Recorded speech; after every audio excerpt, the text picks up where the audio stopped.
বন্ধুরা, আজকে পেঁয়াজের উপকারিতা নিয়ে আলোচনা করব। আশা করি ভিডিওটি শেষ পর্যন্ত সাথে থাকবেন, সেই সাথে লাইক, কমেন্ট, শেয়ার করবেন এবং সাবস্ক্রাইব করে পাশে থাকবেন। পেঁয়াজের উপকারিতার মধ্যে রয়েছে 1 চা চামচ সাদা পেঁয়াজের রস, তার সঙ্গে মধু, আদার রস ও ঘি 1 চামচ করে নিয়ে মিশিয়ে 21 দিন ধরে রোজ সকালে খেলে পুরুষত্ব বা যৌনশক্তি বৃদ্ধি পায়। গরমের জন্য মাথা ব্যথা করলে পেঁয়াজের টুকরো শুকিয়ে দিলে আরাম হয়। পেঁয়াজ মিহি করে পিষে পায়ের তলায় ঘষলেও মাথা ব্যথার উপকার পাওয়া যায়।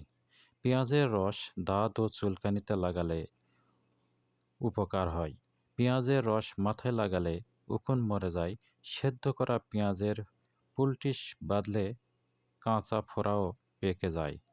মাথার চুল পড়ে গেলে, চুলের বৃদ্ধি কমে গেলে বা অল্প বয়সে চুল পেকে গেলে পেঁয়াজের রসে মধু মিশিয়ে মাথায় মালিশ করবেন। কানে ব্যথা হলে পেঁয়াজের রস গরম করে কানে 2 ফোঁটা দিলে কানের ব্যথা দূর হয়ে যায়। 2 চা চামচ পেঁয়াজের রস আর 2 চা চামচ মধু একসঙ্গে মিশিয়ে রোজ সকালে নিয়মিত খেলে পুরুষত্ব বা যৌনশক্তি অনেক গুণ বেড়ে যায়। পেঁয়াজ খেলে গলা পরিষ্কার হয়, মুখমণ্ডল পরিষ্কার হয়, দাঁত দুধের মতো সাদা চকচকে করে, স্মরণশক্তি বেড়ে যায় এবং সেই সঙ্গে দুর্বল স্নায়ু সতেজ হয়।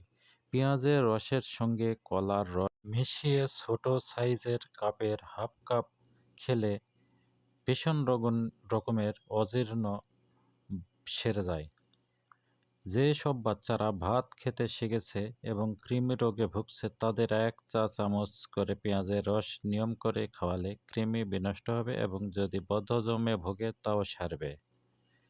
যদি বারবার মলত্যাগের জন্য দুর্বলতায় শরীর ঠান্ডা হয়ে যায় তাহলে 2 চা চামচ পেঁয়াজের রসের সঙ্গে 1 চা চামচ আদার রস ও 1 চিমটি গোলমরিচ মিশিয়ে খাওয়ালে শরীরের স্বাভাবিক তাপ ফিরে আসে আর পেটের মোচড় কমে যায়। বিষে, বোলতা ও মৌমাছির কামড়ে পেঁয়াজ বেটে প্রলেপ লাগালে জ্বালা কমে যায় একেবারেই।